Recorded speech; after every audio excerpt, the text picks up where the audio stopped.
దేవుడి యొక్క సన్నిధానంలో మనం ఉన్నాము. అంటే దేవుడి సన్నిధానంలో మనము దేవుణ్ణి స్తుతించడానికి వచ్చాం, ఆరాధించటానికి వచ్చాము, కొనియాడటానికి వచ్చాము.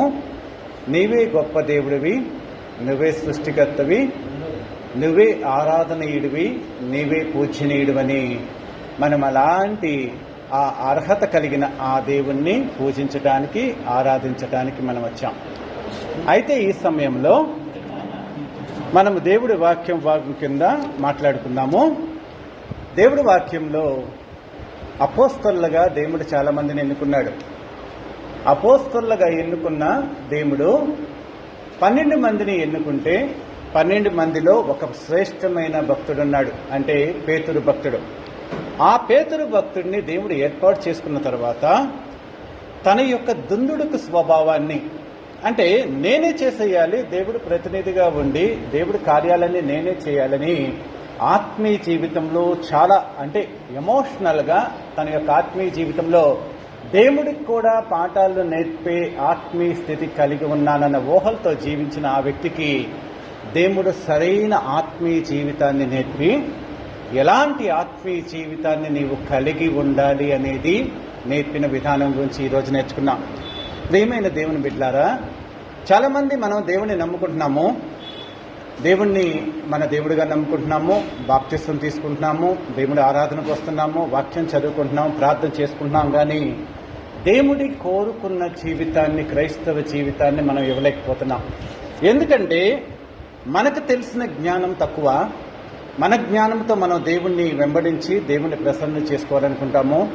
మనకు చెప్పే సేవకుల యొక్క ఆ విధానం, అంటే వాళ్ళకి దేవుడు ఇచ్చిన అంటే ఆ జ్ఞానం చొప్పున, ఆలోచన చొప్పున వాళ్ళు రకరకాల మనుషులకి రకరకాలుగా చెప్తున్నప్పుడు వాళ్ళలో మనకేం చెప్పాడు అనేది మనకు వివేచించే జ్ఞానం లేక మనము దేవుడి యొక్క ఆత్మీయ స్థితిలో సరిగా ఎదగలేకపోతూ ఉంటాం. కానీ అందరినీ నడిపించే దేవుడు యేసుక్రీస్తు కాబట్టి నువ్వు ఆయన పాదాల చెంత చేరి, దేవా నా నుంచి నీవు ఎలాంటి ఆత్మీయ జీవితాన్ని కోరుకుంటున్నావని బైబిల్ని నువ్వు చదివినప్పుడు దేవుడు నీ ఆత్మీయ జీవితాన్ని క్రమపరుస్తాడు. ప్రపంచంలో 12 మంది అపోస్తలుని దేవుడు ఏర్పాటు చేస్తున్నాడు, కానీ 12 మంది అపోస్తలుల బోధ రకరకాలుగా ఉన్నది. పేతురు చేసిన బోధ ఆ యొక్క, అంటే సేవా పరిచర్యని యాకోబు చేయలేదు, యాకోబు చేసిన పరిచర్యని యోహాను చేయలేదు, యోహాను చేసింది తోమా చేయలేదు, తోమా చేసింది అపోస్తలులైన పౌలు చేయలేదు. అంటే రకరకాలైన దేవుడి యొక్క సేవా విధానము నీ యొక్క భక్తి జీవితాన్ని బట్టి ఉంటుంది. కాకపోతే దేవుడు ఏం చూస్తాడంటే నువ్వు హృదయపూర్తిగా దేవుణ్ణి ఆరాధిస్తున్నావా లేదనేది దేవుడు చూస్తాడు. దేవుడు ఈ లోకంలో ఉన్నప్పుడు చాలా మందిని ప్రశంసించాడు. బీద విధవరాల్ని ప్రశంసించాడు. అమ్మా, నీ మనసు చాలా మంచిది, నువ్వు చాలా చక్కగా నన్ను ఆరాధిస్తున్నావని బీద విధవరాల్ని ప్రశంసించాడు. లాజరు ధనవంతుడు ఉంటే లాజరు యొక్క విశ్వాసాన్ని ప్రశంసించాడు. అంటే నువ్వు ఎంతగా బయట ప్రపంచంలో దేవుణ్ణి నమ్ముకొని దేవుణ్ణి ప్రకటిస్తున్నావు అనేది కాదు, కానీ నీ హృదయ అంతరంగంలో దేవుడికి చెప్పినట్లుగా జీవిస్తున్నావా లేదా, నీ హృదయము దేవుడికి ఆమోదకరమైన యోగ్యంగా ఉన్నదా లేదా, దేవుడికి నచ్చినట్లుగా నీ జీవిత విధానము, నీ విశ్వాసం, ఆత్మీయ జీవితం ఉన్నదా లేదా అనేది దేవుడు ప్రామాణికంగా తీసుకొని నేను చెప్పినట్లు నీవు జీవిస్తున్నావా లేదా అనేది మనల్ని అడుగుతాడు. ఎవరో చెప్పింది, ఎవరికో నచ్చింది, మనుష్యుల ఆలోచనని అనుసరించొద్దని ప్రపంచంలో దేవుడు ఈ లోకంలో ఉన్నప్పుడు చెప్పాడు. మనం బైబిల్ గ్రంథంలో ఆ వచనాలను చదువుకొని ఆత్మీయ జీవితాల్లో దేవుడి ఆశీర్వాదానికి పొందటానికి కావలసిన ఆత్మీయమైన పరిజ్ఞానాన్ని, జ్ఞానాన్ని, వివేకాన్ని పొందటానికి ప్రయత్నిద్దాం. కొన్ని సంగతులు, దేవుడి యొక్క సంగతులు మనకు అర్థం కావు, కానీ మనస్సు పెట్టి దేవా ఇది ఎందుకు చెప్పావు నాకని మనం ఆలోచించినప్పుడు దేవుడు తన యొక్క జ్ఞానాన్ని ఇచ్చి మనల్ని ఆత్మీయమైన వెలుగులో నడిపించడం మూలంగా నీ హృదయంలో సమాధానం ఉంటుంది. ప్రపంచంలో ఏ వ్యక్తికైనా సమాధానం కావాలన్నా, సంతోషం కావాలన్నా, ఆనందం కావాలన్నా అది ఒక్క క్రీస్తు వద్దే దొరుకుతుంది. నువ్వు నమ్ముకున్న దేవుడి దగ్గర దొరుకుతుందని ఏ వ్యక్తి అయితే మనస్ఫూర్తిగా నమ్ముతాడో ఆ వ్యక్తికి దేవుడు నిండు మనస్సుతో ఆయన ఆరాధించి ఆయన్నే నమ్ముకున్నప్పుడు నీ జీవితంలో సమాధానాన్ని, సంతోషాన్ని ఇస్తాడు. కానీ వేరే వ్యక్తుల దగ్గర నుంచి, అంటే దేవుడు కాకోకుండా ఇతరుల వ్యక్తి నుంచి ఆ సంతోషము, సమాధానము పరిపూర్ణమైనది కావాలని నువ్వు కోరుకున్నట్లయితే ప్రతి క్షణము నువ్వు జీవితంలో బాధపడుతూనే ఉంటావు. నీ దేవుడు నమ్మదగిన వాడు, నీ దేవుడు యథార్థవంతుడు, నిన్ను ఆదరించడానికి ఈ లోకానికి వచ్చాడు, నిన్ను క్షమించడానికి ఈ లోకానికి వచ్చాడు, నిన్ను రక్షించడానికి వచ్చాడు, నిన్ను నీతిమంతురాలాగా తీర్చి వాళ్ళొక రాజ్యానికి తీసుకెళ్ళటానికి వచ్చిన ఏకైక ఆదరణకర్త, ఏకైక మధ్యవర్తి, నిన్ను ప్రేమించిన నీ స్నేహితుడు, నిన్ను ప్రేమించిన నీ సహోదరుడైన ఆ దేవుడి దగ్గర నీ ఆత్మీయ జీవితాన్ని నేర్చుకోమని వినయపూర్వకంగా దేవుడి ప్రతినిధిగా మిమ్మల్ని వేడుకుంటున్నాను. దేవుడి వాక్య భాగం నుంచి మత్తయి సువార్త 16వ అధ్యాయము 23వ వచనం చదువుకున్నాము. అయితే ఆయన పేతురు వైపు తిరిగి, సాతానా, నా వెనుకకు పొమ్ము, నీవు నాకు అభ్యంతర కారణమై ఉన్నావు. నీవు మనుష్యుల సంగతులని తలంచుచున్నావు గాని దేవుడి సంగతులను తలంపకయున్నావని పేతురుతో చెప్పెను. ఈ యొక్క వాక్య భాగం గురించి చదువుతున్నాం. దేవుడు ఒక వ్యక్తిని పట్టుకొని సాతానా అన్నాడు. అది తన ప్రియమైన శిష్యుని పట్టుకొని, పేతురుని పట్టుకొని ఏమంటాడు? సాతానా అంటే నువ్వు నాకు ప్రియుడివి, నాకు ఇష్టమైన వ్యక్తివి, నువ్వు నా సేవకుడివి, నా సేవ చేస్తావు, నీ మీద సంఘాన్ని కడతాను, నీ ద్వారా సమస్త మానవాళికి నా వాక్యాన్ని వెల్లడి చేస్తానని ఏ వ్యక్తినైతే దేవుడు ఏర్పాటు చేసుకున్నాడో ఆ వ్యక్తిని సాతానా అంటున్నాడు. ఎందుకన్నాడు? ఈ వాక్య భాగం చదివితే చాలా ఆశ్చర్యం వేసింది. నీలో దేవుడు ఆ క్షణానికి ఒక విషయాన్ని నీలో చూసినప్పుడు, దేవుడికి నచ్చనిది చూసినప్పుడు, అంతకుముందు నువ్వు జీవించిన ఆత్మీయ జీవితం మొత్తాన్ని దేవుడు ఎన్నికగా చూసుకోడు, కానీ నీలో దేవుడికి నచ్చంది ఉన్నప్పుడు వెంటనే దేవుడు నిన్ను నీ జీవితంలో నీకు ఆయనలో నచ్చని దాన్ని వెంటనే స్పష్టంగా నీకు చూపించడానికి ప్రయత్నం చేస్తాడు. ఈ యొక్క సాతానా, నా వెనక్కి పో, నీవు నాకు అభ్యంతర కారణమై ఉన్నావు, నీవు మనుషుల సంగతుల్ని తలంచుచున్నావు కానీ దేవుడి సంగతులను తలంచట్లేదు. ఈ వాక్య భాగంలో మనం ఏం చదువుకున్నామంటే, మనుషుల సంగతులనే నీవు తలంచుచున్నావు కానీ దేవుడి సంగతులను తలంచట్లేదని. అంటే దేవుడికే మనం ఆలోచన చెప్పే స్థాయికి వెళ్ళిపోతే, నువ్వు ఇలా చేయి, అలా చేయి, అలా చేయి, అలా చేయి, నేను కోరుకుంటున్నానని దేవుణ్ణి మనము కమాండ్ చేసి నువ్వు ఇలా చేయి అని చెప్పి మనము దేవుణ్ణి ఆజ్ఞాపించే స్థాయికి వెళ్ళిపోయి, భక్తిలో దేవుడు నిన్ను ప్రేమించి నిన్ను ఆదరిస్తున్నాడు, ఓదారుస్తున్నాడు, నిన్ను దేవుడి మార్గంలో నడిపిస్తున్నాడన్న ఆ యొక్క ఆలోచనతో దేవుడికి మనం ఆలోచన చెప్పే స్థాయిలో ఉన్నప్పుడు దేవుడు ఆ స్థాయిని ఒప్పుకోడు అన్న సత్యాన్ని తెలుసుకోండి. ఈ యొక్క ఆలోచన కానీ దేవుడు ఇలా అంటానికి కారణాన్ని పైన మనం మాట్లాడుకుంటే, పైన దేవుడు ఈ యొక్క 13వ వచనం దగ్గర నుంచి 28వ వచనం వరకు జరుగుతుంది. దేవుడికి శిష్యులకి మధ్యన జరిగిన వివరణ. శిష్యులకి ఏం చెప్తున్నాడంటే, నా గురించి మీరేమనుకుంటున్నారంటే, అంటే జనాభా కానీ ఎవరైనా ఏమనుకుంటున్నారంటే, నువ్వు బాప్తిస్మ ఇచ్చే యోహాను, పలానా ఏలియా, అవి రకరకాలైన అనుకుంటుంటే నువ్వేమనుకుంటున్నారు, మీరేమనుకుంటున్నారని అడుగుతాడు. యేసుక్రీస్తు గురించి నువ్వేమనుకుంటున్నావు? నువ్వు దేవుడిగా నమ్ముకున్నావు కదా, ఈ రోజు నాడు నీ మనసులో నీ దేవుడి గురించిన స్థిరమైన అభిప్రాయం నీకేముంది? ఖచ్చితంగా నువ్వు అది చెప్పగలిగితే నువ్వుగా ఆత్మీయ స్థితిలో కరెక్ట్గా ఉన్నట్టు. నా గురించి నీ యొక్క అభిప్రాయం ఏంటని యేసుక్రీస్తు అడిగినప్పుడు, ఇన్నేళ్ల నీ విశ్వాసము, ఇన్నేళ్ల నీ భక్తి జీవితము, ఇన్నేళ్లు బైబిల్ చదువుకున్నావు, వాక్యం విన్నావు, చాలా మంది బోధకులు చెప్పిన బోధన విన్నావు, కాబట్టి ఈ క్షణము నా గురించి నువ్వేమనుకుంటున్నావు, నేను ఎవరని అనుకుంటున్నావు, నా గురించిన ప్రశస్తమైన ఒక వాక్కు, ఒక మాటని నువ్వు చెప్పగలవా అని దేవుడు నిన్ను అడిగినప్పుడు నువ్వేం చెప్పగలవు? నీ దేవుడి గురించి ఒక ప్రశస్తమైన మాట, యేసుక్రీస్తుని నువ్వు ఏమనుకుంటున్నావు? నువ్వు దేవుడిగా అంగీకరించావు కదా, ఆయన గురించి ప్రశస్తమైన మాట నీ నోటి నుంచి ఏమని వస్తుందని మిమ్మల్ని మీరు ప్రశ్నించుకోండి.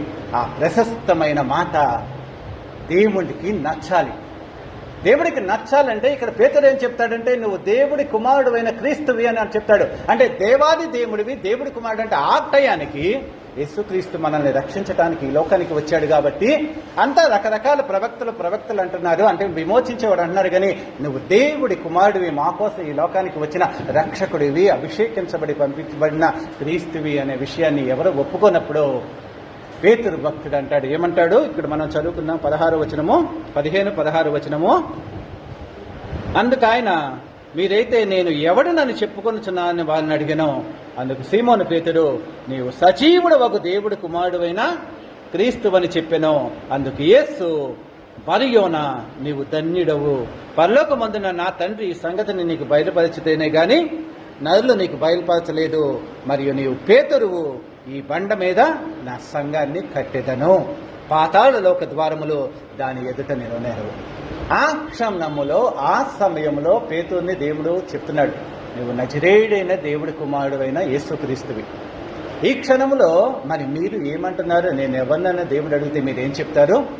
అంటే స్వస్థతనిచ్చే దేవుడా, నిన్ను ఆదరించే దేవుడా, లేదా నీ ప్రార్థనకి జవాబిచ్చే దేవుడా, లేకపోతే జీవితంలో నీకు అసమాధానముగా ఉంది కాబట్టి సమాధానాన్ని ఇచ్చే దేవుడా? ఇలా రకరకాలైన ఎంతకీ ఆ స్థానంలోనే మనం ఉంటున్నామా? అంటే ఈ దేవుడు నీకెందుకు అని చెప్పి అడిగినప్పుడు, ఈ దేవుడు నీ జీవితంలో దేవుడి గురించిన బలమైన సాక్ష్యాన్ని, అంటే బలమైన ఆయన గురించిన గొప్ప వివరణని, ఆయన దైవత్వ లక్షణాన్ని, ఆయనలో నువ్వు గుర్తించిన గొప్ప ఔన్నత్యాన్ని, క్రీస్తువి అంటే తండ్రి చేత అభిషేకించబడి పంపిన వ్యక్తివి అని చెప్తున్నాడు. ఈ క్షణము దేవుడు వచ్చాడు ఈ లోకానికి, నీ కొరకు నా కొరకు సిలువలో చనిపోయాడు, తన ప్రాణాన్ని విమోచన క్రయధనముగా నీకు నాకు అప్పగించి మనకి విశిష్టమైన రక్షణనిచ్చాడు సర్వ మానవాళికి. ఆ రక్షణని పొందిన వ్యక్తులని దేవుడు పరిశుద్ధుడు పరిశుద్ధురాలని ఆయన సంఘంలో ఆయన ఆత్మీయమైన కుటుంబంగా ఏర్పాటు చేసుకొని ఈరోజు నిన్ను నన్ను దేవుడి మార్గంలో నడిపిస్తున్నాడు.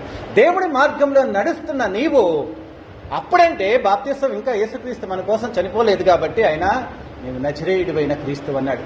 ఈ క్షణము నీ దేవుడి గురించి ఎవరైనా నిన్ను అడిగితే నీ దేవుడు ఎవరు, నువ్వు నమ్ముకున్న దేవుడిలో ఉన్న గొప్ప ఔన్నత్యం ఏంటి, ఆయన నుంచి నువ్వు ఏం ఆశిస్తున్నావు, ఆయన అసలు ఎందుకు వచ్చాడు, నీకేం చేద్దామని వచ్చాడు, నీకు ఏంటి అని అంటే మీరు ఏం చెప్పగలరు? మీ ఆత్మీయ జీవితం ఎక్కడున్నదో మిమ్మల్ని మీరు ప్రశ్నించుకోండి.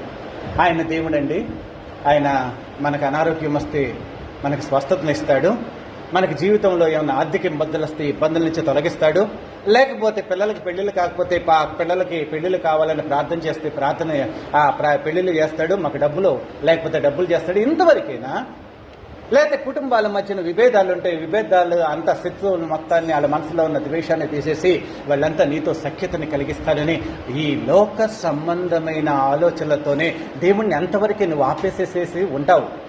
ప్రపంచంలో ప్రతి వ్యక్తి 90% క్రైస్తవులు చేసేది ఏంటంటే ఈకలోక సంబంధమైన ఆశీర్వాదాల్ని పొందుకోవటానికి దేవుణ్ణి నమ్ముకున్నారన్న సత్యాన్ని మనం ఒప్పుకోవాలి. ఎందుకంటే ఈ లోకమైన ఆశీర్వాదాన్ని పొందుకోవటానికి దేవుడి దగ్గరికి వస్తావు, కానీ ఆటికి మించిన అత్యున్నతమైన దేవుడి ప్రణాళిక నీ పట్ల ఉన్నదన్న సత్యాన్ని తెలుసుకున్నప్పుడు ఆయనలో ఉన్న గొప్పతనాన్ని తెలుసుకుని ఉంటాం. దేవుడు నిన్ను ఆశీర్వదించాలంటే ఆకాశం నుంచి ఒక మాట చెప్తే చాలు, నీకు జ్ఞానం వస్తుంది, నీకు ఐశ్వర్యం వస్తుంది. సొలొమోన్ రాజుకి నీకేం కావాలంటే ఆయన అడిగినప్పుడు ఎక్కడి నుంచి ఈ లోకానికి వచ్చి నీకోసం చచ్చిపోయి ఇచ్చాడా?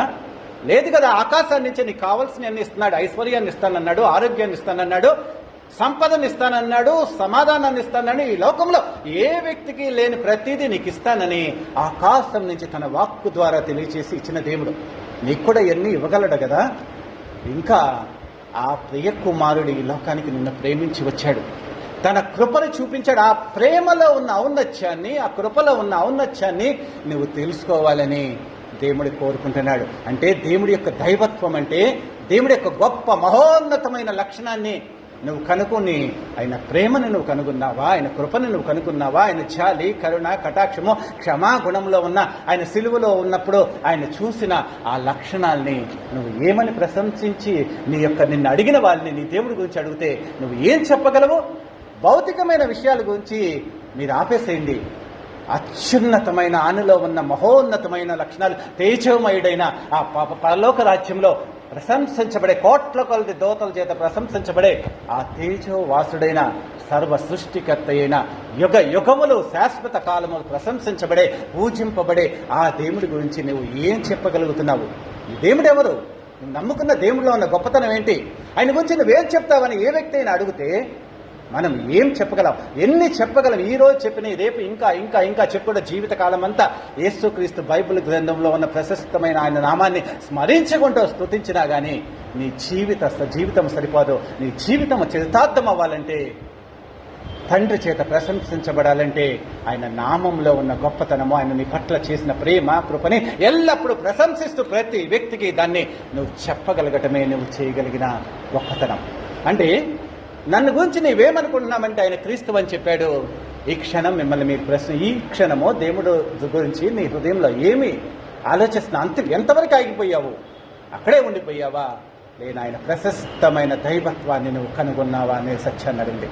ఇక్కడ గొప్ప దేవుడు కుమారుడు అని అనగానే నువ్వు ఆధ్యాత్మిక జీవితంలో నా సంఘాన్ని కడతాను, నా గురించిన సాక్షిగా ఉంటావంటాడు. ఓకే, నువ్వు ధన్యుడివి.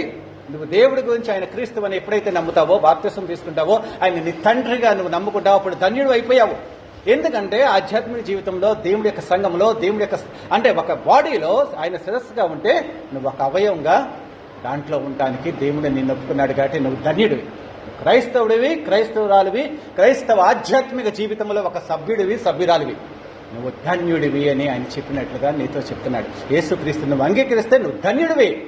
ఇంకా ఆయనకేం చెప్తున్నాడంటే, నా సంఘాన్ని కడతావు అంటే దేవుడి వాక్యాన్ని ప్రకటిస్తావు, నా సాక్షిగా ఉంటావని చెప్తున్నాడు. ఓకే, దేవుడు గొప్పవాడని ఒప్పుకున్నాడు, దేవుడి చేత ధన్యుడు అనిపించుకున్నాడు, దేవుడి స్వార్థ సేవ చేస్తావు, నీ ద్వారా నేను చేయించుకుంటానని చెప్తాడు. వెంటనే 21వ వచనంలో దేవుడు ఏం చెప్తాడంటే, అప్పటి నుంచి తాను యెరూషలేముకు వెళ్లి పెద్దల చేతనో, ప్రధాన యాజకుల చేతనో, శాస్త్రుల చేతనో అనేక హింసలు పొంది చంపబడి 3వ దినాన లేచుట ఆగత్యమని తన శిష్యులకు చెప్ప మొదలు పెట్టగా, నేను మీకోసమే వచ్చాను, నేను చనిపోవడం మూలంగా మీకు రక్షణ వస్తుంది, మీ విమోచన క్రయధనంగా నేను చనిపోతున్నాను, నా ద్వారా మీరు నీతిమంతులు, నీతివంతులాగా తీర్చిదిద్దబడతారు, దేవుడితో సమాధానం ఏర్పడుతుంది, మీకు పాపాలన్నీ క్షమించబడతాయి, మీరు విమోచించబడతారు, పరలోక రాజ్యానికి వెళ్ళటానికి కావాల్సిన పవిత్రతని నేను సిలువ ద్వారా మీకు ఇస్తాను అని చెప్తుంటే ఈయన ఏమంటాడో తెలుసా? వెంటనే పేతురు ఆయన చేయి పట్టుకుని, ప్రభువా అది నీకు దూరమగునుగా, కానీ ఆయన వైపు తిరిగి నీకెన్నడూ కలుగదని ఆయన్ని గద్దింపసాగిన. అంటే నువ్వు దేవుణ్ణి నమ్ముకున్నావు, దేవుడు నీకు ధన్యుడు అన్నాడు, నీకు ఒక పని అప్ప చెప్పాడు, నా సాక్షిగా ఉండు, నన్ను వెంబడించు, వాక్యం చదువుకో, ప్రార్థన చేసుకో, ఆత్మీయ జీవితంలో ఉన్నతమైన మహోన్నతమైన దేవుడి యొక్క ఉద్దేశాలను తెలుసుకొని ఆత్మీయంగా నువ్వు బలపడు అని చెప్తే దేవుడికే పాఠాలు చెప్పడానికి మొదలుపెట్టాడు. అంటే ఎంత దుందుడుకు స్వభావం తెలుసా? దేవుడు మీకందరికీ రక్షించి పరిశుద్ధపరిచి నేను విమోచన క్రయధనముగా మార్గాన్ని ఏర్పాటు చేసి పరలోక రాజ్యానికి తీసుకెళ్తానంటే అలాంటి పని నీకు దూరమగునుగా, అలాంటి నువ్వు చేయడానికి లేదని గద్దిస్తున్నాడు. అంటే నువ్వు బాప్తిసం తీసుకుంటావు, దేవుడు నీ జీవితాన్ని ఆశీర్వదిస్తాడు, దేవుడి మార్గాల్లో నడుస్తూ ఉంటావు. కానీ ప్రతి వ్యక్తిని దేవుడి మార్గంలోకి నడిపించాలన్న ఆలోచనని సాతాను ఎక్కడో చోట బ్రేక్ చేస్తూ ఉంటాడు. ఈ లౌకికమైన కొన్ని ఆలోచనలు వాళ్ళ పట్ల మనకుంటాయి. దాని మూలంగా దేవుడి దగ్గరికి వస్తే నీ జీవితంలో ఎటువంటి మార్పు ఉండదు. కాబట్టి దేవుడి మార్గాన్ని ప్రకటించడానికి కానీ, కొంతమంది దేవుడిని నమ్ముకొని యథార్థమైన మార్గంలో, అంటే వాళ్ళ మూలంగా నీకు బెనిఫిట్స్ పోతాయి, కొన్ని బెనిఫిట్స్ వాళ్ళు కరెక్ట్గా నిజముగా నమ్ముకొని దేవుడిని వెంబడిస్తే నిన్ను గౌరవించడం మానేస్తారు, నిన్ను ప్రేమించడం మానేస్తారు. దేవుడికి నీకు ప్రతి వ్యక్తి కంటే కూడా దేవుడు ఘనమైన వ్యక్తిగా, ఘనంగా ఆయన్నే ఆరాధించే వ్యక్తి ఈ లోకంలో అందరినీ ఎన్నికలైన వారుగా, సహోదరులుగా ప్రేమిస్తాడే కానీ నిన్ను ఘనపరిచి నీ గొప్ప చేయకోకుండా, నిన్ను పొగడుకోకుండా, అతిశయించుకోకుండా, నిన్ను ఘనపరచుకోకుండా ఉంటాడని ఈ లౌకికమైన విషయాలతో దేవుడి మార్గాల్లోనికి చాలా మంది నిన్ను నడిపించుకోకుండా, పరలోక రాజ్యానికి వెళ్ళకోకుండా వీళ్ళే ఆటంకం అయిపోతున్నారు. ఈ ఆటంకం అయిపోయే వాళ్ళని దేవుడు సాతానా అని చెప్తున్నాడు. అంటే లౌకికమైన విషయాలని ఇక్కడికే చెప్పుకొని పరలోక రాజ్యానికి వెళ్ళి నడిపించడానికి కావలసిన వ్యక్తిగా రూపాంతరం చెందించలేని నీలో ఉన్న క్రైస్తవ జీవితాన్ని చూసి దేవుడు బాధపడుతూ మనందరినీ గద్దిస్తున్నాడు. ఒక వ్యక్తికి నువ్వు దేవుడి గురించి చెప్పావంటే ఆ వ్యక్తిని పరలోక రాజ్యానికి తీసుకెళ్ళడానికి కావలసిన కనువిప్పు కలిగించే దేవుడి సువార్తను నువ్వు ప్రకటించాలే కానీ ఈ లోకంలో దేవుడు నిన్ను కాపాడతాడు, ఇంతవరకు నువ్వు ఈ పని చేయి చాలు, ఇంతవరకు చాలని సగం మాత్రమే దైవభక్తిని నేర్పి నీ పబ్బం గడుపుకోవాలి, నీవే అతిశయించాలి, నిన్నే అతను కనపరచాలి, దేవుడి కంటే నిన్నే కీర్తించాలి అనుకొని ఈ లోకంలోనే జీవించే నీ యొక్క తత్వాన్ని చూసి దేవుడు ఆకాశం నుంచి మనల్ని గద్దిస్తున్నాడు. ఒక వ్యక్తిని దేవుడు ఎప్పుడైతే నువ్వు మార్పు చెందావో ప్రతి వ్యక్తిని నువ్వు దేవుడి మార్గంలోకి నడిపించాలి, సర్వోన్నతమైన దేవుడి యొక్క సత్యాన్ని తెలియచేయాలి, దేవుడి యొక్క వాక్యంలో ఉన్న ఔన్నత్యమైన విషయాలు, మహోన్నతమైన ఆయన దైవత్వం గురించి తెలియచేస్తూ ఆ వ్యక్తికి కళ్ళకి కట్టినట్లుగా దేవుడి యొక్క విషయాన్ని తెలియచేసి, దేవుడి సంగతులను తెలియజేసి, దేవుడి మార్గంలో నడిపించి పరలోక రాజ్యానికి వెళ్ళటానికి కావలసిన ఆత్మీయమైన జ్ఞానాన్ని ఆ బిడ్డకి నేర్పాల్సిందే. కానీ ఈ లౌకికమైన విషయాలతో, లౌకికమైన ఆలోచనలతో ఆ బిడ్డ జీవితాన్ని వేషధారంతో కూడిన జీవితముగా మార్చడానికి నువ్వు వీల్లేదని దేవుడు చెప్తున్నాడు. ఇదే దాంట్లో దేవుడు ఏం చెప్తాడు? అందుకు ఇప్పుడు 23వ వచనం మనం చదువుకున్నాం. అయితే ఆయన పేతురు వైపు తిరిగి, సాతానా, నా వెనక్కి పొమ్ము, నీవు నాకు అభ్యంతర కారణమై ఉన్నావు. నువ్వు మనుష్యుల సంగతులనే తలంచుచున్నావు, మనుష్యుల సంగతులనే తలంచుతున్నావు కానీ దేవుడి సంగతులను తలంచట్లేదు. బాప్తిస్మం తీసుకున్నాక దేవుణ్ణి మన దేవుడిగా నమ్ముకున్న తర్వాత, ఆత్మీయ జీవితాన్ని ప్రారంభించిన తర్వాత దేవుడి సంగతుల్ని నువ్వు ఆలోచించాలి అని పేతురుకు చెప్పినట్లుగా మన జీవితంలో మనకు కూడా చెప్తున్నాడు. నువ్వు దేవుడి సంగతులను ఆలోచిస్తున్నావా? ఎంతకీ నీ భౌతికమైన లోక సంబంధమైన సంగతులనే దేవుడిని నమ్ముకున్న తర్వాత కూడా ఆలోచిస్తున్నావా అన్నది ఆలోచిస్తే, మీరు ఎంతకీ ఈ మనుషుల్ని సంతోషపరచాలని మనుషుల సంగతుల గురించి ఆలోచిస్తున్నారు కానీ దేవుడి సంగతులను ఆలోచించటం లేదు, దేవుడి సంగతులను గురించి తలంచట్లేదు, ఆయన వాక్యాన్ని చదవట్లేదు, ప్రార్థన చేసుకోవట్లేదు, దేవుడి పట్ల పరిపూర్ణమైన విశ్వాసాన్ని మీరు పొందుకోవట్లేదు, పరిశుద్ధాత్మని పొందుకోవట్లేదు, దేవుడి వరాల్ని పొందుకోవట్లేదు, దేవుడి స్వార్థని ప్రకటించట్లేదు, సాక్షిగా నువ్వు జీవించట్లేదు, దేవుడి రాజ్యాన్ని కడటానికి నీ ప్రయత్నం నువ్వు చేయట్లేదు. ఎంతకీ ఈ లోకంలో మనుషుల సంగతిలో చాలే, ఏదో వాళ్ళని కాపాడు, వాళ్ళకి ఆరోగ్యాన్ని ఇవ్వు, వాళ్ళకి జ్ఞానం ఇవ్వు, వాళ్ళకి పెళ్లి చెయ్యి, వాళ్ళకి కావాల్సిన సంపద ఇవ్వు, వాళ్ళకి లోకాలు కావాల్సిన సమాధానాన్ని ఇవ్వు, ఇంతవరకే కానీ ఎదుటి వ్యక్తిని గురించిన కన్సర్న్ నీకేముంది? ఆ బిడ్డ దేవుడిని నమ్ముకున్న తర్వాత సత్యమైన మార్గంలో, దేవుడు చెప్పిన మార్గంలో నడవాలని ఏ వ్యక్తి ఇతర వ్యక్తుల నుంచి ఆశిస్తున్నాడు? ఇతర వ్యక్తులు ఈ దేవుడి యొక్క మనసును గెలుచుకునే అలాంటి స్వభావం కలిగి ఉండాలని, అలాంటి జీవిత విధానం కలిగి ఉండాలని, దేవుడి చేత ఆశీర్వదించబడాలని, దేవుడి మార్గాల్లో నడవటం మూలంగా దేవుడు తన ఆశీర్వాదాలను ఆకాశ వాక్యలు విప్పి నిన్ను కుమ్మరించి నిన్ను ఆశీర్వదించాలని అలాంటి తపనతో ఏ వ్యక్తికి నువ్వు దేవుడి సంగతులను చెప్తున్నావు? ఏ వ్యక్తిని దేవుడి ద్వారా ఆశీర్వాదానికి కారకమైన పాత్రుడిగా నేనేదో నా ప్రార్థన ద్వారా ఆ వ్యక్తిని మార్దామనుకుంటున్నాను, నేనేదో వాక్యం ద్వారా ఆ వ్యక్తిని మార్చాలనుకుంటున్నాను, లేకపోతే నా సహాయం తోచిన సహాయం చేయటం మూలంగా ఆ బిడ్డని ఈ లౌకికంగా ఆదరించాలని ఎంతకీ లౌకికమైన విషయాలతోనే నీవు చేయాలనుకుంటున్నావే కానీ దేవుడిని అతనికి ఎప్పుడు పరిచయం చేస్తావు? దేవుడిలో ఉన్న గొప్ప ఔన్నత్యాన్ని నువ్వు ఎప్పుడు చెప్తావు?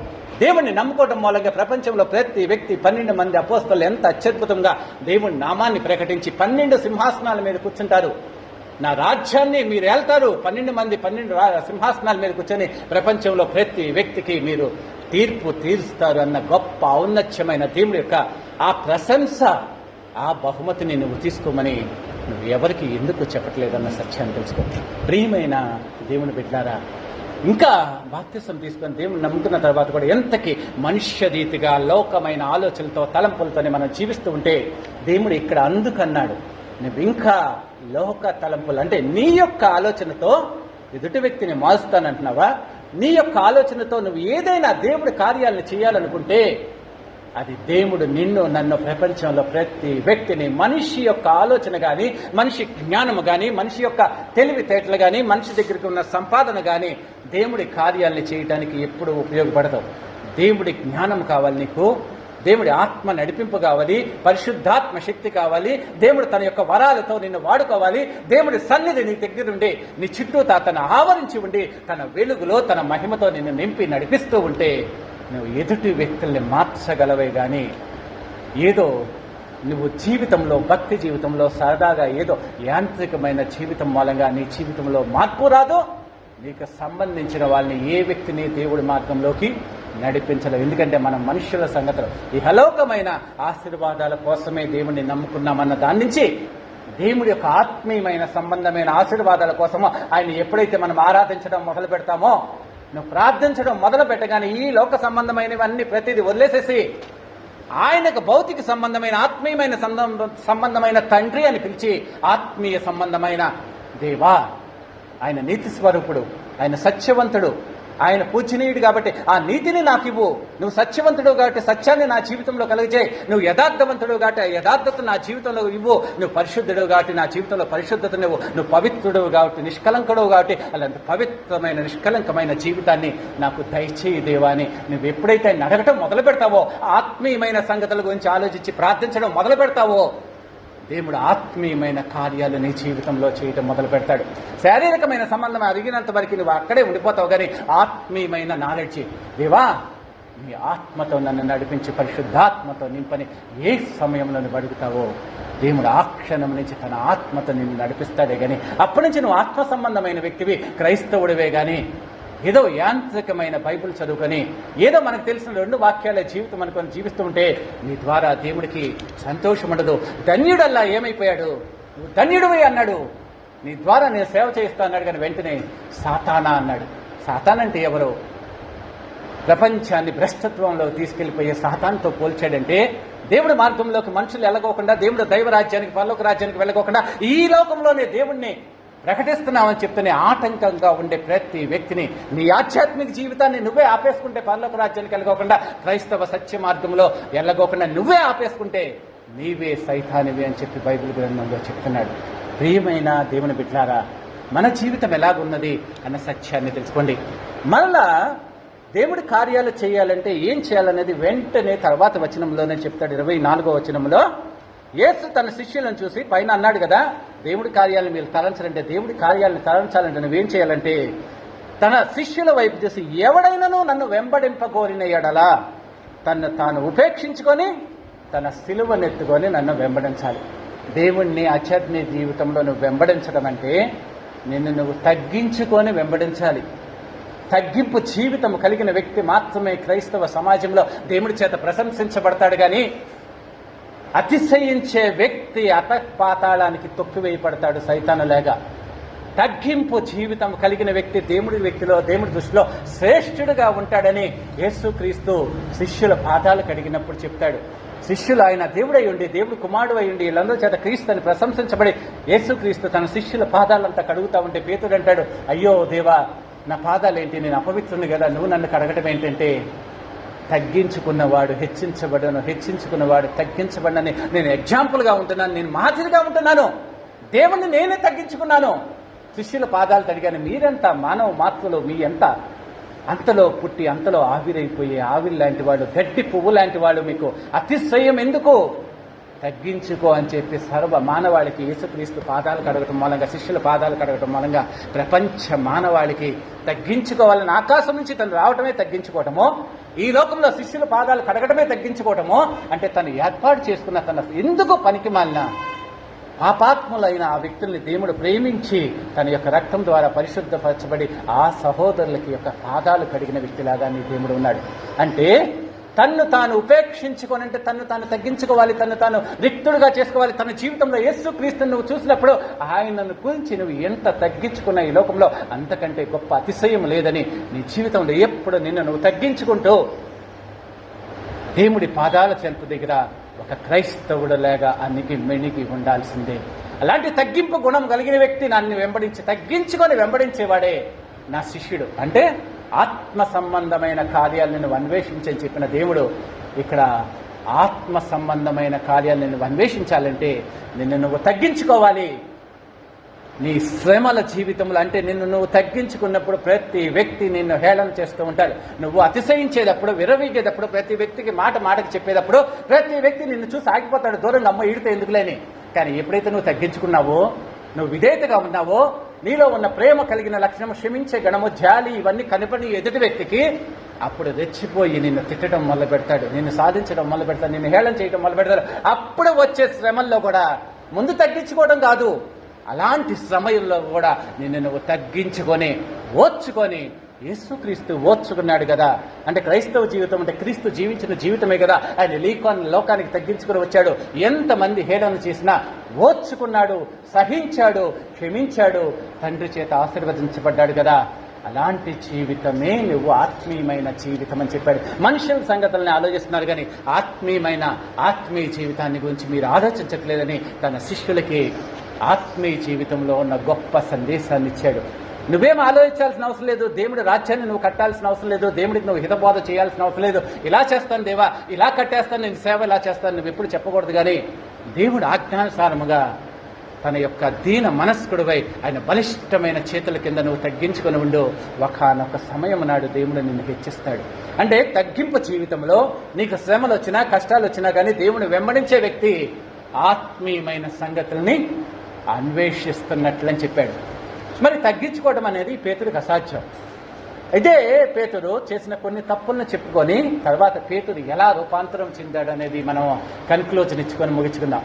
యేసుక్రీస్తు ఇక్కడ ఆయన యొక్క దుందుడుకు స్వభావం చూసి సాతానాన్ని హెచ్చరించాడు, తగ్గించుకోవాలని చెప్పాడు. ఆత్మీయమైన సంగతులు, మనుషుల సంగతులు మీరు ఆలోచించొద్దు, ఇక నుంచి నువ్వు దేవుడి సంబంధివి, ఆత్మీయమైన సంగతులను ఆలోచించుకోవాలంటే తగ్గించుకోవాలి. అదే వెంటనే రూపాంతరపు కొండ మీదకి యేసుక్రీస్తు వెళ్ళి ఏలియా మోషే వచ్చి దేవుడితో మాట్లాడుతూ ఉంటాడు. మాట్లాడటం అయిపోగానే గబుక్కుని పేతురు మరలా దుందుడుకు స్వభావంతో తను దేవుడికి ఒక సలహా ఇస్తూ ఉంటాడు. ఏమిస్తాడు? 4వ వచనము 17వ అధ్యాయం 4వ వచనములో 3వ వచనం కూడా ఒకసారి చదువుకున్నాము. 17వ అధ్యాయం 3వ వచనము. మోషేయు ఏలియాయు వారికి కనబడి ఆయనతో మాట్లాడుచుండిది. అప్పుడు పేతురు, ప్రభువా, మనం ఇక్కడ ఉండటం నీకు మంచిది, నీకు ఇష్టమైతే ఇక్కడ నీకు ఒకటియు, మోషేకు ఒకటియు, ఏలియాకి ఒకటియు పర్ణశాలలో కట్టుదామని యేసు చెప్తాడు. వెంటనే దేవుడి కోపం ఆకాశం నుంచి తండ్రి దేవుడు చెప్తా ఉంటాడు, ఆయన మాట వినండి, నీకు నచ్చినట్లు చేయొద్దు. దేవుడితో పర్ణశాల కడతాడంట, మోషే కోటు కడతాడంట, ఏలియా కోటు కడతాడంట. ఈ లోకంలో మనం దేవుడితో పాటు మన సేవకులకు కూడా దేవుడి స్థానంలో ఏర్పాటు చేసి వాళ్ళని కూడా దెయ్యాల్లాగా చేసుకొని నీ ఆత్మీయ జీవితంలో నువ్వు ఆరాధిస్తున్నావు. ఆరాధించటం అనేది చాలా దేవుడికి తప్పించి ప్రపంచంలో ఏ వ్యక్తిని నువ్వు గణపరచడానికి, ఆ స్థానం ఇవ్వడానికి 1% కూడా 100% పరిపూర్ణమైన మనసుతో 100% నీవు దేవుడిని మాత్రమే ఆరాధించాలి అని ఇక్కడ దుందుడుకు స్వభావంతో దేవుడితో పాటు ఈ లోకంలో కూడా మేము కూడా ప్రశంసించబడతామనే వాళ్ళ కోసమని దేవుడు ఇక్కడ చెప్పాడు. ఆయన యేసుక్రీస్తు ఏమైతే చెప్పాడో ఆ మాట మాత్రమే ఏంటంటే 100% నన్ను మాత్రమే ప్రేమించాలని దేవుడు తర్వాత చెప్తాడు. ఇంకెవరికి ఆ స్థానం కానీ ఘనత కానీ నువ్వు ఇవ్వటానికి వీల్లేదంటాడు. మరలా పేతుడు ఇంకొక చేసిన దుందుడుకు స్వభావం లోకాసు వార్త 22వ అధ్యాయము 31 నుంచి 34 దాకా చదువుకున్నాము. యేసుక్రీస్తు ఇలాంటి దుందుడుకు స్వభావం ఉన్న పేతురుతో మాట్లాడుతూ ఒక మాట చెప్తాడు. లోకాసు వార్త 22 31 నుంచి 34 దాకా. సీమోను సీమోను, ఇదిగో సాతాను మిమ్మల్ని బట్టి గోధుమల వలె జల్లించుటకు మిమ్మల్ని కోరుకొనేను గాని నీ నమ్మిక తప్పిపోకుండానట్లు నేను నీ కొరకు వేడుకొంటిని. నీ మనసు తిరిగిన తర్వాత సహోదరులను స్థిరపరచమని చెప్పాడు. ఏం చెప్తున్నాడు? సాతాను నిన్ను కోరుకుంటుంది, నా నుంచి మార్గం నుంచి తప్పించేసి లోకంలో ఆశల వైపు, లోకంలో అతిశయాల వైపు, కోరికల వైపు, గొప్ప వైపు, హెచ్చింపబడే స్థానం వైపు నీవు ఆధ్యాత్మిక జీవితంలో నిన్ను నడిపించాలనుకుంటుంది. నీ మనసు మారిపోయి తగ్గింపు జీవితంతో దేవుణ్ణి వెంబడించేటట్లుగా ఉన్నప్పుడు నీ సహోదరుల్ని బలపరచు, నువ్వు సేవ చేయి అంటే వెంటనే ఈ పేతురు దబుక్కుని దేవుడు చెప్పింది విని, అలాగే దేవా నువ్వు చెప్పినట్లుగా నేను జీవిస్తాను అన్నాడా? జీవిస్తాను అనుకోకుండా దుందుడుకు స్వభావంతో ఇక్కడ కూడా ఒక సమాధానం చెప్తాడు. చూడండి ఏమని చెప్తాడు. 33వ వచనం ఒకసారి చదవండి. 33, 34. అయితే అతడు, ప్రభువా, నీతో కూడా చెరలోకి మరణానికి వెళ్ళుటకు సిద్ధముగా ఉన్నానని చెప్తున్నాడు. దేవుడు ఏం చెప్పాడు, ఇతనేం చెప్తున్నాడు? సాతాను మిమ్మల్ని పట్టి లోకంలోకి తీసుకెళ్ళిపోవటానికి చూస్తుంది. నువ్వు మనసు మారిన తర్వాత నువ్వు సేవ చెయ్యి, నువ్వు సహోదరుని బలపరచండి. నీ మనస్సు మారిన తర్వాత అని చెప్తున్నాడు. ఈ క్షణము నీకు సరిగ్గా లేదని చెప్తుంటే వెంటనే ఏం చెప్తాడు? నీకోసం నేను చచ్చిపోతాను, నీకోసం చెరసాలగానే వెళ్తాను, నీకోసం నేను చనిపోవడానికి సిద్ధంగా ఉన్నాను అంటున్నాడు. దేవుడు చూసి నవ్వుతాడు, పిచ్చోడా, నన్ను ఎరుగనని నువ్వు 3 సార్లు చెప్తావు. ఆయన ఎవరు? యేసుక్రీస్తు తెలుసా అంటే నువ్వు చెరలోకి వెళ్తాం కానీ నా కోసం చచ్చిపోవడం కాదు, పిచ్చోడ్లాగా ఉన్నావు అని చెప్పి తర్వాత వెంటనే 34వ వచనంలో ఆయన పేతురు, నువ్వు నన్ను ఎరుగనని 3 మార్లు చెప్పదవు, నేడు కోడి కొయ్యదని 3 సార్లు నేను నన్ను అడుగునని అబద్ధం చెప్తావు. ఎందుకు బొంకుతావు? లేనిపోని అతిశయాన్ని నా ముందే ప్రకటిస్తా. దేవుడి ముందే నువ్వు గొప్పవాడిలాగా ఫీల్ అయ్యి ఆయనకే కథలు చెప్పడం మొదలు పెడతాడు. అంటే నువ్వు మనస్సు మార్చుకో, నువ్వు సైతాన్ని నిన్ను లోకంలోకి తీసుకెళ్ళిపోతుంది, నేను నీకోసం ప్రార్థన చేస్తున్నాను, నువ్వు మనస్సు మార్చుకో అంటే మార్చుకోడు. నేను బాగానే ఉన్నాను, నాకేంటి, నేను బాగానే ఉన్నానని నీకోసం చచ్చిపోవడానికి సిద్ధంగా ఉన్నాను. నేను ఈ రోజు నా ఆత్మీయ జీవితం ఎలాగుందో తెలుసా? నీకోసం చచ్చిపోవడానికి కాదు, ఎక్కడైనా చెరసాల్లో బంధించినా కానీ నేను సిద్ధంగా ఉన్నానని బొంకే ఆ పేతురు స్వభావం మన అందరిలో ఉంటుంది. దేవుని మనసు మార్చుకో. నీ మనసు ఈ క్షణానికి నేను చూసినప్పుడు నాకు నచ్చలేదని చెప్తే, కాదు నేను బాగానే ఉన్నాను, నీ కోసం చచ్చిపోవడానికి సిద్ధం, నేను గొప్ప ప్రపంచంలో అందరి చేత ప్రశంసించబడుతున్నాను, నీకు సేవ చేస్తున్నానని చెప్పే స్వభావం మనది. కానీ దేవుడు నీ కోసం ప్రార్థన చేస్తున్నాడు. దేవుడు నిన్ను మారమని చెప్తున్నాడు. దేవుడు నిన్ను, నన్ను, ప్రపంచంలో ఉన్న ప్రతి క్రైస్తవుని సాతాను మిమ్మల్ని లోకంలోకి తీసుకెళ్లిపోవడానికి శత విధాల ప్రయత్నం చేస్తుంది. నీ ఆత్మీయ జీవితాన్ని నాశనం చేయడానికి ప్రయత్నం చేస్తుంది. ప్రతి క్షణం అది ప్రయత్నిస్తూనే ఉంటే నువ్వు పడిపోతానికి ఆస్కారం ఉంది. కాబట్టి ఇలాంటి ఆస్కారం లేకోకుండా ఎప్పుడు ప్రార్థన చేస్తూ మనస్సు మార్చుకుంటూ ప్రతి క్షణం దేవా, నన్ను చేశాను, తప్పు చేశాను, నన్ను క్షమించు దేవా, నన్ను నీ మార్గంలో నడిపించని దేవుని కోసం ప్రార్థన చేస్తున్నానని చెప్తున్నాడు. ఆయన చేసే ప్రార్థనకి నువ్వు కూడా వినయముగా మోకరించి, దేవా నన్ను నీ మార్గంలో నడిపించి దేవా, సైతాన్ నుంచి నన్ను యేసుక్రీస్తు గెత్సెమనే తోటలో ఏం చేస్తాడు, లోకాల్లో నుంచాను, నేను దుష్టి నుంచి తప్పించని ప్రార్థన చేస్తున్నాడు. అంటే దేవుడు నేను నీ మనసు మారాలని కోరుకుంటున్నానంటే, లేదు నేను గొప్ప భక్తుడినే, నీ కోసం చచ్చిపోతానని దేవుడికి పాఠాలు నేర్పే పేతురు. అంటే కాదు, నువ్వు నన్ను ఎరుగనని 3 సార్లు అంటే, లేదు నేను చచ్చిపోతాను నీ కోసం, అవసరమైతే కానీ అలా చెప్పనంటాడు. కానీ వెంటనే అదే అంటే సరే ఇక్కడ చచ్చిపోతానంటాడు. కానీ మళ్ళా యేసుక్రీస్తుని పట్టుకోవటానికి సైనికులు వచ్చారు. సైనికులు వచ్చినప్పుడు దేవుడు ఏం చెప్తాడు, అందరినీ క్షమించాలని చెప్తాడు. ఆయన రక్షించుకోలేడా? కానీ దుందుడుకు స్వభావం కలిగిన ఈ వ్యక్తి గెత్సెమనే తోటలో ఒక సైనికుడి యొక్క చెవి నరుగుతాడు. అది ఆ స్వభావం, దుందుడుకు స్వభావం గురించి యేసుక్రీస్తు ఇక్కడ 18వ అధ్యాయము, యోహాను సువార్త 18వ అధ్యాయము 10-11 వచనాలు చదువుకున్నాము. యోహాను సువార్త 18వ అధ్యాయం 10-11. సీమోను పేతురు కత్తి ఉండినందున అతడు దాన్ని దూసి ప్రధాన యాజకుడి దాసుని కొట్టి అతని కుడి చెవి నరికెను. ఆ దాసుడు పేరు ముల్కు. యేసు కత్తిని వారిలో ఉంచము, తండ్రి నాకు అనుగ్రహించిన గిన్నెలోనిది నేను తాగకుండునా? అంటే నేను చనిపోవటానికే వచ్చాను కాబట్టి వాళ్ళు నన్ను పట్టుకున్నారు. నువ్వు ఎందుకు నీ మానవ ప్రయత్నం చేసి దేవుడి కార్యాన్ని చేద్దామని అనుకుంటావో, నీ కత్తిని వరలో ఉంచి అని చెప్పేసేసి అతన్ని మందరిచ్చినట్లుగా ఉంటుంది. మన ఇంకా కొంతసేపట్లో నన్ను వచ్చి శత్రువులు పట్టుకుంటే నేను చనిపోవాలని చెప్తున్నాడు దేవుడు. కానీ దేవుడి కార్యాన్ని, అంటే దేవుడు పరలోక రాజ్య ప్రవేశానికి కావలసిన ఆ యాగం జరుగుతున్నప్పుడు ఆ యాగంలో మధ్యలో సైతాను ప్రతినిధిగా సైతానికి అవకాశం ఇచ్చి తినేదో దేవుడి రాజ్యాన్ని స్థాపించేద్దాం, దేవుడిని కాపాడుతామని ప్రపంచంలో ప్రజెంట్ సేవకులు ఉన్నట్లుగా తిని కూడా అలాగే ప్రయత్నిస్తే దేవుడు మందలిచ్చినట్లుగా ఉంది. తర్వాత యేసుక్రీస్తు ఆ చెవి నరికిన వ్యక్తిని స్వస్థపరిచినట్లుగా లూకాసు సువార్తలో 22వ అధ్యాయం 51-52 వచనాల్లో తర్వాత చదువుకోండి. చెవి ముట్టి స్వస్థపరుస్తాడు. మరి ఇతడు చెవి నరిగితే యేసుక్రీస్తు ఎందుకు స్వస్థపరిచాడు అంటే, ఆయన క్షమించే వ్యక్తిలాగా ఉన్నాడు, ప్రేమమయుడుగా ఉన్నాడు కాబట్టి పెట్టాడు. మరి ఇక్కడ దేవుడికి వ్యతిరేకంగా దేవుడు ప్రేమించడానికి ఈ లోకానికి వస్తే ఆ మనిషిని చంపేయడానికి ప్రయత్నించిన దుందుడుకు స్వభావం కలిగిన వ్యక్తిలాగా పేతురు కనబడుతున్నాడు. మరి ఇందాక యేసుక్రీస్తు చెప్పాడు కదా, నేను తెలియదని 3 సార్లు అబద్ధం చెప్తావంటాడు.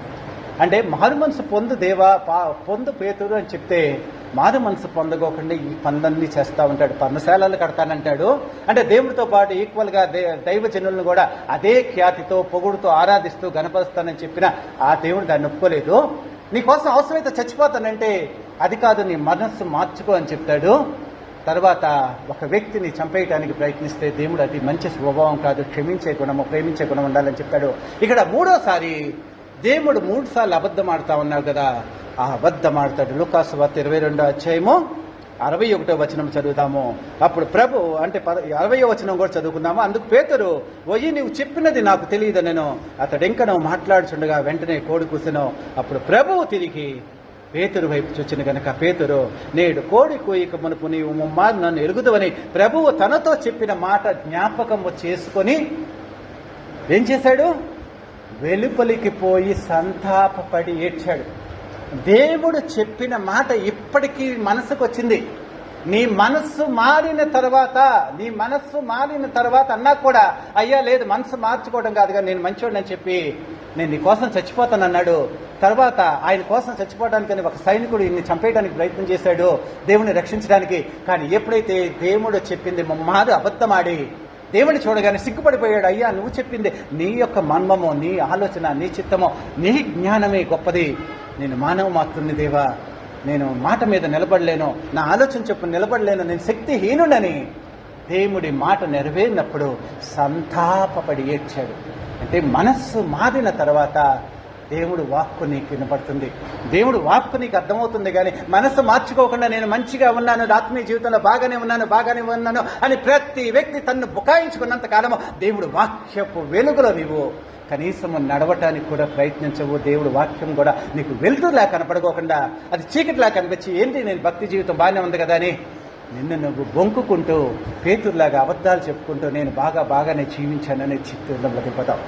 అంత మనుష్యుల కార్యాలనే చూస్తున్నారు కానీ దేవుడి కార్యాలను చూస్తలేదంటే దేవుడి కార్యం ఏంటంటే ఆత్మీయ జీవితంలో నిన్ను నడిపించే దేవుడి యొక్క కార్యం ఏంటంటే నిన్ను నువ్వు ఉపేక్షించుకొని తన సిలువ నెత్తుకొని నన్ను వెంబడించాలన్నది క్రైస్తవుడిగా దేవుడి బాధ్యత. నిన్ను నువ్వు తగ్గించుకోవాలి, నిన్ను నువ్వు రిక్తుడిగా చేసుకోవాలి, నిన్ను నువ్వు చాలా విధేయుడిగా, చాలా గొప్ప వ్యక్తివే కావచ్చు, జ్ఞానంతో నిన్ను నింపిన వ్యక్తే కావచ్చు, కానీ నీ దేవుడు తగ్గించుకున్నాడు కదా, మరి ఆయన స్వభావం నువ్వు సంతరించుకోవాలి. క్రీస్తుకు కలిగిన మనసును నువ్వు సంతరించుకోవాలంటే అలాంటి తగ్గింపు గురిగిన ధనాన్ని నువ్వు కలిగి ఉండాలి అని చెప్తున్నారు. నిన్ను తగ్గించుకొని రిక్తుడిగా చేసుకొని దేవుడి పాదాల చెంత చేరి శ్రమలలో కూడా అదే తగ్గింపు గుణం కలిగి ఉండాలి. ఫస్ట్ నిన్ను నువ్వు తగ్గించుకొని దేవుడికి రావడం కాదు, నీకు ఎలాంటి శ్రమలు వచ్చినా దేవుడిని బట్టి ఆ శ్రమలు బట్టి నిన్ను నువ్వు తగ్గించుకుంటూ ఆయన్ని వెంబడిస్తూనే ఉండాలి. ఎక్కడ దాకా పరలోక రాజ్యంకి వెళ్ళేదాకా ఆయన నువ్వు వెంబడిస్తూనే ఉండాలి అని చెప్పాడు. అంటే ఇక్కడ సంతాపపడి ఏడ్చినప్పుడు దేవుడు అతని యొక్క తప్పులన్నింటినీ క్షమించేసేసి దేవుడి కార్యాన్ని అప్పుడు ఆయన ద్వారా చేయటం నేర్పి పెంతెకోస్తు దినమనాడు దేవుడు తన పరిశుద్ధాత్మద అంటే అక్కడి నుంచి ఎదురు మాట్లాడలా. దేవుడు ఏం చెప్తాడు, 40 దినాలు కనపడిన తర్వాత మీరంతా వెళ్ళిపోయి పరిశుద్ధాత్మ కోసం కనిపెట్టి ఉండండి. ఎందుకు దేవా కనిపెట్టి ఉండాలని దుందుడుకు స్వభావంతో ప్రశ్న వేయలేదు. అక్కడ అపోస్తల కార్యంలో 1:4 వచనంలో చూడండి. దుందుడుకు స్వభావంతో ప్రశ్న వేయకోకుండా వెళ్ళిపోయి వాళ్ళందరితో కలిసి ఏక మనసుతో ఎడతెగక 10 దినాలు ప్రార్థన చేస్తూ ఉంటే పేతురు అప్పుడు విధేయత వచ్చింది, వినయం వచ్చింది. యేసుక్రీస్తు పరిశుద్ధాత్మత అతను నింపితే దేవుడు వాక్యాన్ని ప్రకటించాడు. అంటే నువ్వు అభిషేకించబడ్డావు, దేవుడు రక్షణ పొందావు, దేవుడు నిన్ను ధన్యుడు అన్నాడు, దేవుడు ఏర్పాటు చేసుకున్నాడు దేవుడి యొక్క స్థానంలో నిన్ను చేత సేవ చేయించుకోవడానికి.